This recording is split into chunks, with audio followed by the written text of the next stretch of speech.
Hallo. Hoe gaan het met julle? Almal wakker? Almal bly om hier te wees? Ek sien ek 'n paar bekende gesigte. Ek was al 'n paar keer in die gemeente gewees en dit was met begrafnisse gewees, so 1 of 2 keer met vriende van ons ouers. Ek wil vir julle sê ek sal myself 'n vriend van die gemeente noem, al was ek nog nie baie hier nie. So en ek weet nie, so 12, 15 jaar terug het ek en 'n groepie ander ouens daar gesit en die fraternal wat Laurens lei, die predikant fraternal, het hierso begin. As ek reg onthou was dit die eerste vergadering om daardie groepie aan die gang te kry. En dit is 'n voorreg om by julle te wees vanmôre. Ek wil 2 apologieë aanbied. Hulle sê altyd jy moet dit nooit met 'n apologie begin nie, maar kom ons kry dit uit die pad uit en dan sit klaar. Laurens het gesê 15, 20 minute, somewhere there, 20, 25 minute, ek gaan waarskynlik oor dit gaan, so sorry, hoopelik verveel ek julle nie te veel nie. En tweedens, preek ek gewoonlik in Afrikaans. So in die laaste 15 jaar sal hierdie nou die eerste Afrikaanse preek wees. Ek het nou al hier en daar 'n begrafnis in Afrikaans moet doen. So, kom ons probeer. Kom ons kyk of dit reg wil uitkom. En die van is woegervennig, baie maklik, ek weet nie wat die probleem is nie. En daar's geen S in hom nie, Laurens. En hy begin ook nie met 'n G nie, maar anyway. Brood. Julle kan daai PowerPoint vir ons opsit. Brood is so 'n alledaagse ding. Ons dink amper nie eens daaraan nie. So as ons kyk na die grane van die wêreld, dan's mielies eintlik, daar slip die eerste ene, is die grootste graan in terme van tonnemaat, so 1.2 biljoen ton 'n maand. En mielies word primêr in die Amerikas en dan Sub-Sahara Afrika waar ons bly, primêr geëet. So dis die primêre voedselbron van hierdie area. Mielies kroek so bietjie, want ons verbou van dit vir diere en van dit vir biopetrol, biofuel. So alles word nie noodwendig geëet nie. En dan in die tweede plek is rys, 120 miljoen en dan 820 miljoen en 800 miljoen ton vir koring. En van daai koring word dan nou brood gemaak. Rys, soos ons weet, is die primêre voedingsbron in Asië. Daar word baie rys verbou en baie rys geëet daar. En dan brood. En as jy 'n bietjie fancier wil gaan, dan is daar ander broodvorme daar in Frankryk. Hulle noem dit croissants, maar dit is eintlik maar 'n brood. Hulle sit nie die jam en die botter voor die tyd in die brood. En dan hier in die Midde-Ooste, waar die fokus vandag is brood die primêre voedselbron. En brood is interessant, want brood is uniek.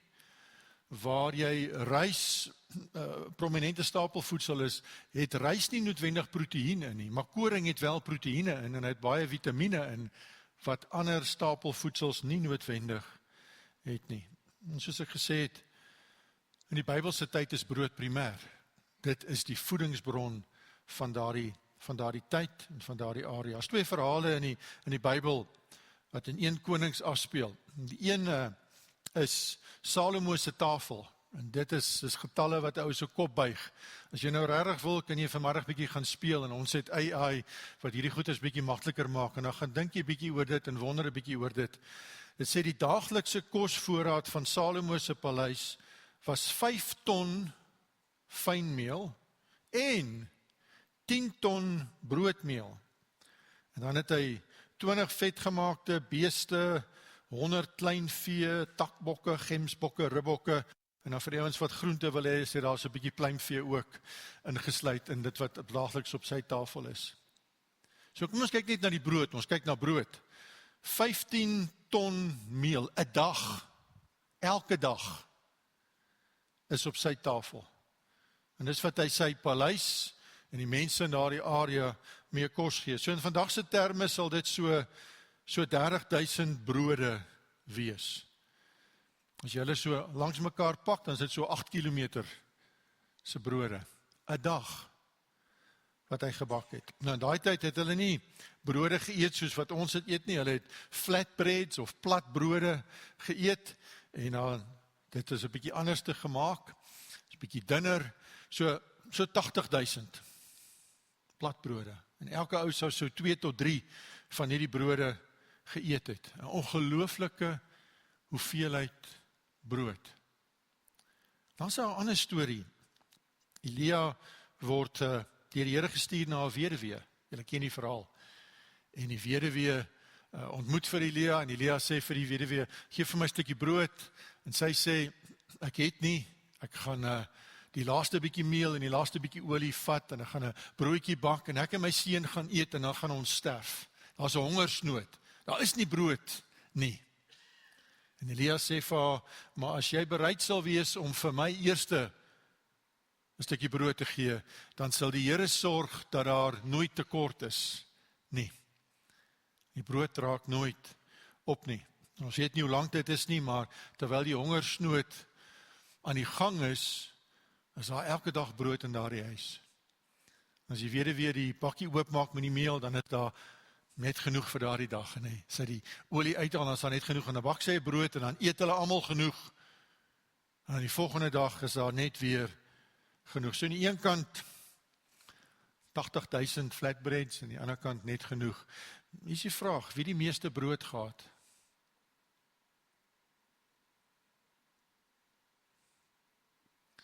Jesus self in Johannes 6 verwys na homself as die brood van die lewe. En Johannes 6 is nie 'n losstaande gedagte nie. As Jesus opstaan en hy sê, ek is die brood van die lewe, dan is dit nie net 'n gedagte wat hy uit die lug uittrek nie. En as Johannes dit neerpen, is dit nie net 'n gedagte wat net 'n kaartjie of 'n versie is wat ons rondstuur vir mekaar nie. Daar's 'n bietjie van 'n verloop. So ek gaan so 'n bietjie vinnig die eerste 6 hoofstukke van die boek Handelinge verduidelik. Die boek Johannes is 'n unieke evangelie. Dit is 'n evangelie waar daar unieke gesprekke opgeteken is, wat nie in die ander evangelies opgeteken is nie. So as jy na Matteus, Markus en Lukas kyk, is baie van die inhoud dieselfde. Maar as jy na Johannes kyk, dan die primêre gedeelte van Johannes word nie opgeteken in die ander evangelies nie. Ons het die gesprek met die vrou by die put, is nêrens anders opgeteken. Die vrou met die gesprek met Nikodemus, nêrens anders opgeteken. Hierdie unieke blikke en insaag in hierdie oomblikke. Tweedens is Johannes nogal 'n goeie skrywer. Hy sê vir ons wat die doel van die boek is. Dit help nogal as jy die boek lees en jy weet, hoekom het Johannes hierdie boek geskryf? En aan die einde van Johannes 20, vers 21, sê hy, hierdie tekens is wel opgeteken, sodat julle tot die geloof kan kom, dat Jesus die Messias is, die Seun van God, en sodat julle deur aan te hou glo in sy naam, die lewe kan hê. Hy sê vir ons hoekom hy hierdie boek geskryf het. Dis 'n uitnodiging om te glo. Dis 'n uitnodiging om aan te hou glo in Jesus is die Messias. En as ons sou aanhou glo in hom, dan sal ons lewe hê. Jesus sê ek is die brood van die lewe. Die eerste 4 hoofstukke van Johannes herhaal hierdie tema van geloof die heeltyd. As jy dit bietjie sal lees, ons is so 'n bietjie weggesteek, want ons kyk na die groot prentjie en die groot geskrifte en die goed rondom, maar elke keer eindig dit met glo. Een van my gunsteling verse is Johannes 1 vers 12, as ek hom nou gou hierso kan opspoor. Ek kry hom nie, so ek sal hom net sommer quoteer. Hy sê, almal wat in hom geglo het, wat hom aanvaar het en hom glo, gee hy die mag of die reg om kinders van God te wees. Dis die essensie van ons geloof. Ons het 'n paar keer vanmôre gesing, laat ek net so aanhou glo, of dat ek net so glo in hom. Jesus verander water in wyn, en dan eindig daardie gedeelte, dit sê, en sy disippels, sy volgelinge, het hulle geloof in hom gestel, het begin glo in hom. Jesus praat met Nikodemus, en Nikodemus sukkel 'n bietjie. Hy verstaan nie hoe goed in mekaar sit nie, en hy sukkel om te glo. Later as ons die verhaal van die Bybel lees, dan is Nikodemus een van die manne wat Jesus se liggaam kom haal. Hy het tot geloof gekom. Jesus praat met die vrou by die put. En dit is 'n ongelooflike storie, ons ken dit mooi, Johannes 4. En sy sukkel, sy stoei. Sy's in Engels, she's all over the place. Sy verstaan nie wat aangaan nie. En aan die einde dan glo sy wat Jesus vir haar sê. Sy glo dat hy die Messias is. Die gedeelte van Johannes 4 wat my die meeste tref is, hierdie is 'n vrou wat nie 'n goeie reputasie gehad het nie. 5 huwelike wat dit nie gemaak het nie, en die man by wie sy nou bly, is nie haar man nie. En dan sê Jesus dit vir haar. Ek weet nie hoe jy sou reageer nie, maar as ek so 'n bietjie vinger wys na jou en die krap waar dit nie juk nie en vir jou die goed uitwys wat fout is in jou lewe, dan praat ek en jy waarskynlik nooit weer met mekaar nie. En tog is daar iets rondom hierdie gesprek met Jesus wat haar dring om geloof in hom te hê. Dan doen sy die vreemdste ding. Sy hardloop terug na die dorpie toe waar sy bly en sy sê, hier's 'n man wat my alles vertel het van wat ek verkeerd gedoen het en wie ek is en hoe ek sukkel. Kom luister na hom. Sy stel haar geloof en die hele dorpie kom éventueel tot geloof. As in Johannes 5 sien ons nie meer die woorde geloof nie. Ons sien 'n paar ander temas daar. Jesus is by die poel van Bethesda en hy vra vir die man, wil jy gesond word? Wil jy weer loop? En sy antwoord is, ek het niemand om my in die water te tel nie. Sy antwoord is 'n verskoning. Hy sou goed gedoen het in River of Life. Ek weet nie of hy gepas of gewerk het in sentraal gemeente nie, maar in River of Life het ons baie mense met baie verskonings. Ons sit week vir week en ons hoor die waarheid van wat Jesus sê. Ons ervaar die uitnodiging, ons hoor die uitnodiging om ons geloof in hom te stel. Ons het verskonings. Ag, ek het niemand om my te help nie. Niemand wat vir my iets wil doen nie.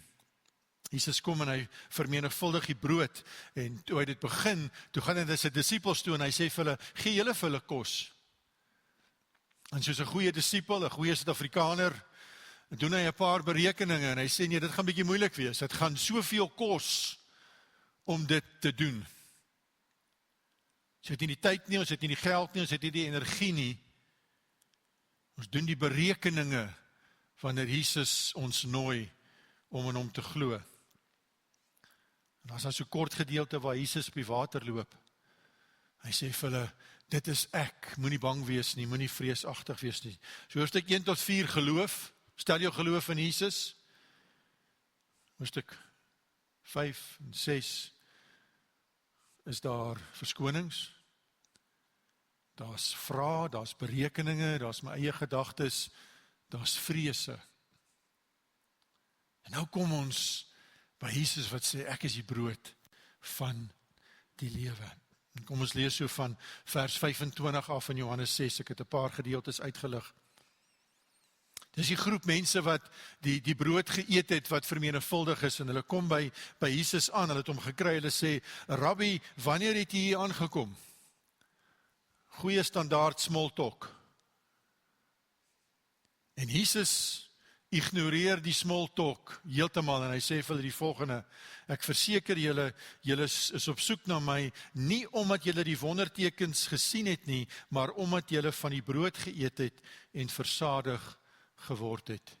Hy sê eintlik vir julle verstaan nie wat gebeur het nie, julle verstaan nie wie ek is en wat ek vir julle aanbied nie, julle kom net omdat julle wil eet, julle is honger.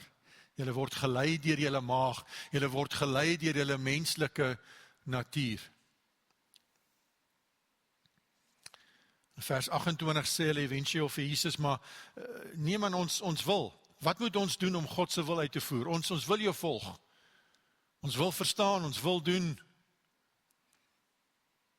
Dan sê Jesus vir hulle, Jesus het hulle geantwoord, dit is God se opdrag aan julle, glo in hom. Dis dit, glo in hom. Glo in hom wat die Vader gestuur het. Glo in hom. En dan staan hy op en hy sê, ek is die brood wat lewe gee. Ek is die brood van die lewe. Wie na my toe kom, sal nooit weer honger wees nie, en wie op my vertrou, sal nooit weer dors wees nie. Nou as ons vinnig terugspring na Johannes 4 toe, hierdie gesprek in Johannes 4 en Johannes 6 is baie dieselfde. Daar sê Jesus, ek is die water van die lewe weer. As jy van my drink, sal jy nooit weer dors wees nie. Ek sal jou behoefte kan vervul. Hier sê hy, as jy van my eet, sal jy nooit honger nie. As jy van my drink, sal jy nooit dors nie. En dan sê Jesus van hierdie groep mense, ek het mos vir julle gesê dat julle my wel sien en tog nie glo nie.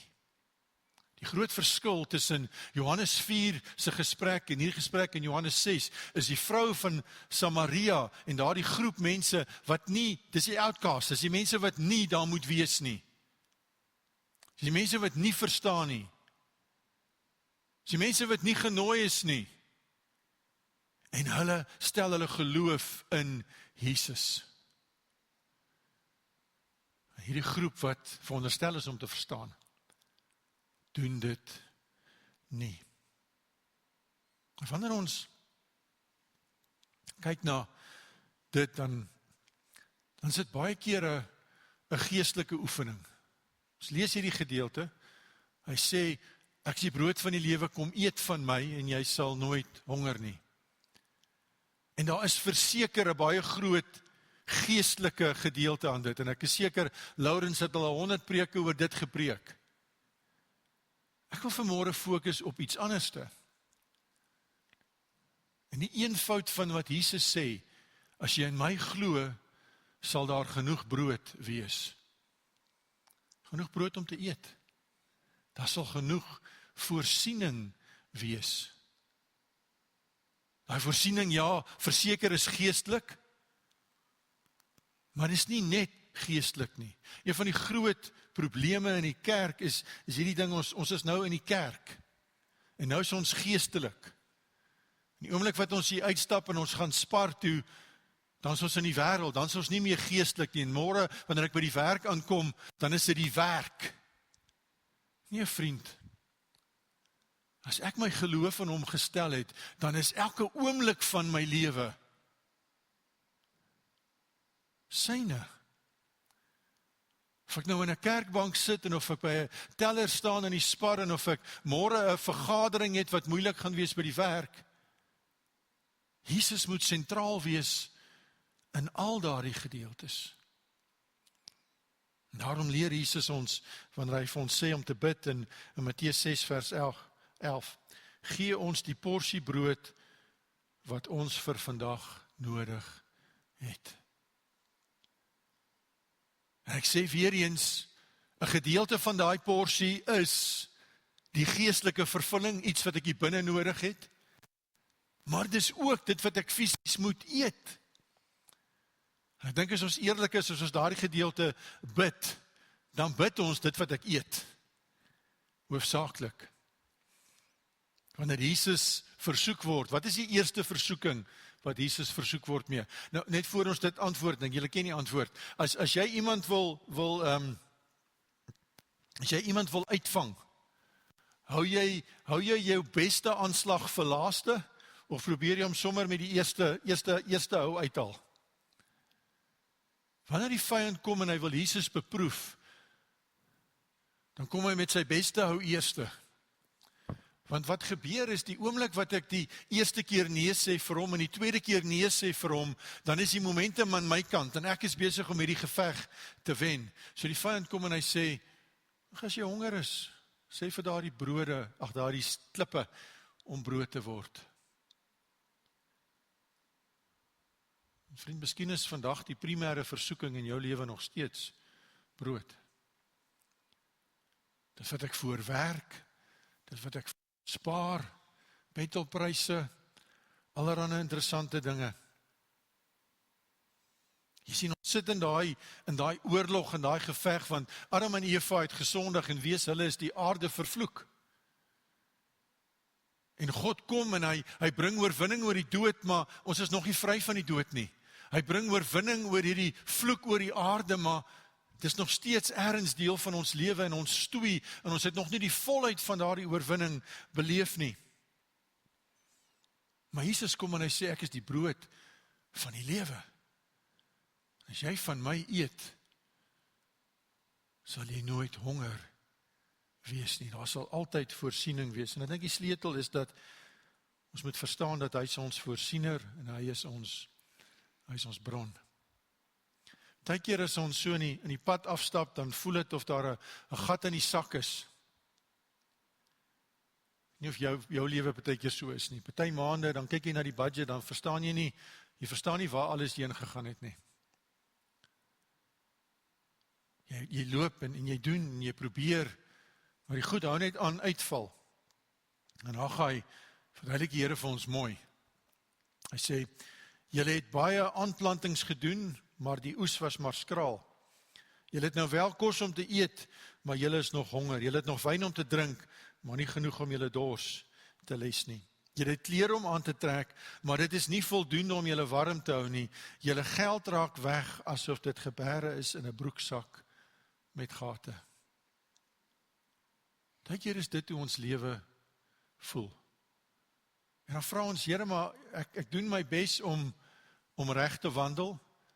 Ek vra U vir voorsiening soos wat U vir my geleer het in Markus 6 in die gebed van die Here. Ek sê, gee my daaglikse brood en tog soos ek gaan, voel het of daar net 'n gat is en alles val uit mekaar uit. Ander illustrasie, 'n toebroodjie. Ons praat ons nou oor brood. Die Afrikaans is mooi, die Engels werk nie lekker nie, die Engels is sandwich, so in hierdie geval is die Engels beter. Is 'n toebroodjie, hy maak die ding toe. En as jy nou daai toebroodjie probeer eet sonder enige snytjie brood, net daai lekker stukkie ham daar en die tomaties, en ek weet nie, as 'n mosterdsousie lyk dit my, en 'n gherkinkie, en jy probeer daai ding eet sonder die toe, wat die broodjie maak, gaan jy 'n lekker gemors hê. En jy gaan nooit die vulling, die lekker van daardie broodjie kan geniet nie. Jy kan hom oop eet, maar dan het jy 'n mes en vork nodig. Ek noem hom daar open sandwich by Mug & Bean. Dan het jy 'n mes en vork nodig. Wat as die gat in die sak is, omdat ek nie heeltemal verstaan dat daar 'n broodjie aan albei kante moet wees nie. En een van hierdie broodjies nie deel is van my lewe nie. En ek het 'n gedeelte van dit, en ek het die voorsiening, maar dit voel of alles net uitval, want die ander broodjie is nie daar nie. Ons lees hierdie gedeelte in Psalm 37, 23 tot 26. Die Here bepaal die rigting van 'n mens, met wie sy lewe tevrede is. Al sou so een struikel, sal hy nie val nie, want die Here hou sy hand vas. 'n mooi versie op sy eie. Soos ek net nou probeer sê, toe ek gepraat het oor Johannes. Daar's baie mooi versies. Maar versies raak mooier, as jy bietjie meer van die versies lees. 'n bietjie verstaan waar die versie inpas. Volgende ene sê hy, ek was jonk en nou is ek oud, maar 'n regverdige mens, wat verlaat is, het ek nog nooit gesien nie, of dat sy kinders vir kos moes bedel. Maar die twee pas in mekaar. En dan sê hy die volgende, laastens, hy leen altyd ruimskoot aan ander, en sy kinders is tot 'n seën. So ons begin 'n toebroodjie sien. 'n Toebroodjie lyk soos volg. Hy sê, God se weg, God se weë. God self sê van hierdie ou, hy loop in my weë, ek rig hom. Hy het 'n keuse gemaak om te glo in my, en nou is ek besig om sy lewe te rig. Dan praat dit van die voorsiening, ek het nog nooit die regverdige gesien, wat verlate is, of sy kinders wat bedel vir kos nie. En dan die ander deel van die toebroodjie, is God se hart. Hy praat van God se weë, hy praat van voorsiening, en dan praat hy van iemand wat met 'n oop hand lewe. Iemand wat vrygewig is, iemand wat God se hart wys met die voorsiening wat hy ontvang het. Kom ons gaan na die Nuwe Testament, Jakobus 4 vers 2 tot 3. Julle wil dinge hê wat julle nie het nie, julle pleeg dan moord om dit te kry. Julle is jaloers op wat ander het, en as julle dit nie in die hande kan kry nie, veg en beklei julle om dit by hulle te vat. En eintlik is die rede hoekom julle nie het wat julle wil hê nie, die feit dat julle God nie daarvoor vra nie. So ons sien, hier's 'n groep ouens wat nie in God se weë loop nie. Hier's 'n groep ouens wat nie God vra vir sy daaglikse brood en sy voorsiening nie. En dan die laaste een, en selfs wanneer julle vra, kry julle dit nie omdat julle motiewe verkeerd is en julle wil goed hê net om dit self te geniet. En dan sien ons weer daardie prentjie, God se weg, voorsiening, God se hart. En ek wil gedagte by jou laat, dat jy self oor kan wonder en pyns in die week. Miskien is jy iemand wat in God se weë wil loop, en jy werk hard daaraan. Jy sit hier so ek neem aan jy wil in God se weë loop. Miskien vertrou jy en bid jy elke aand, Here, gee my daaglikse brood, of elke oggend, en jy vertrou God vir voorsiening. Miskien, net miskien, ek weet dit kan ook meer 'n probleem by my wees, en by Laurens, so ek preek vir my en vir die dominee, julle is okay dalk, maar net dalk, gebruik ek nie wat God my gee, om sy hart aan ander te wys nie. Net miskien is dit die stukkie broodjie wat wegval, en die gat in die sak veroorsaak. Hier terug gaan na Haggai 1 toe, nou die konteks van daardie gedeelte met die gat in die sak, is dat die tempel, ek het nie die Afrikaans nie, die tempel is in ruin, die tempel is bouvallig. En God sê, maar julle bly in mooi huise, en julle bly in mooi plekke, maar my tempel lyk nie mooi nie. As ons Malagi 3 lees, dan sê dit, bring die volle tiende, die volle offer, bring dit na die skathuis, sodat daar oorvloed kan wees, en dan sal ek die vensters van die hemel vir jou oopmaak. Sien, as God met Abraham praat in Genesis 12 vers 2, dan sê hy, ek sal jou die voorvader maak van 'n groot nasie, ek sal jou seën, sodat jy geëerd sal wees, dit klink lekker, en verander tot 'n seën sal wees. Abraham is geseënd om 'n seën te wees vir ander. En daai hele toe Lot gevange geneem is, toe kry Abraham sy weermag bymekaar, en ek het dit nou nie voorberei nie, so ek het nie die presiese getalle nie, maar ek dink dit was so 300 man, ek kan nie reg onthou nie. Hy het 'n persoonlike leiwag, weermag, security force, private army van 300 mense gehad. Ons lees baie keer hierdie goed en dan verstaan ons nie wat dit beteken nie. Soveel geld hy gehad het. Dis die eenvoud daarvan. Soveel aansien hy gehad het. En die enigste keer in die Bybel wat dit opgeteken is dat daardie weermag gebruik is dit om Lot te gaan red. Abraham is geseënd om 'n seën te wees vir ander. Simonai, kom help my gou. Nou nie skrik nie, jou pa het gesê jy is bang vir niks. Laaste illustrasie en dan gaan ons saam bid. Ek het so sakkie geld hierso. Okay, oefen gou. Wys gou vir die mense, oop hand, toe hand, oop hand, toe hand. Dis almal by. En sy het ook 'n gat in die sak. So kom ons kyk of ons jou kan help. Maak gou vir my 2 toehande. En dan kyk ons gou hoeveel van hierdie geld kan jy, alles wat jy kan vang, kan jy kry. Maar jy moet jou hande toe hou. Jee, hoeveel het jy daar so? 12 rand. Kom ons probeer weer. Kom ons maak jou hande oop.